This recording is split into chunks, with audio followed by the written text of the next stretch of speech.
मित्रांनो, मी तुमची सुवेधा. गेले काही दिवस आउटडोर शूटला होते. जवळपास 45 डिग्री मध्ये काम केल्यानंतर मी बऱ्यापैकी टॅन झाले. केसांची अवस्थाही काही फार छान नाहीये. म्हणून मी आज निघाले सलूनला. प्रभादेवी स्टेशन पासून 10 मिनिटांवर असलेल्या तन्वी सलून अँड स्पाला मी जाते. मी ठरवलंय स्वतःचा हलका फुलका मेकओव्हर तर करायचाच. बघूया आज या सलूनच्या मालकीण श्रद्धा आपल्यासाठी काय करतात.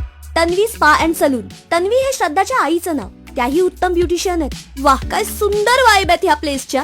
श्रद्धाशी बोलल्यानंतर माझ्या लक्षात आलं की आज माझे नखशिखांत लाड होणार आहेत. मॅनिक्युअर पेडिक्युअर झाल्यानंतर तिने माझ्या स्किनची अवस्था बघता ऍडव्हान्स ट्रीटमेंट फेशियल रेकमेंड केलं.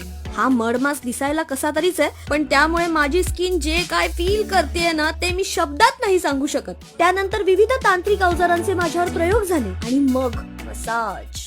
आहा हा, सुख म्हणजे हेच. आज माझी स्किन छान करण्यासाठी ह्या मुलीने अथक 1.5 तास परिश्रम घेतले. सर्वतोपरी माझे लाडही केले आणि तिच्या ह्या प्रयत्नांना यश आलंय खरं. काय म्हणता?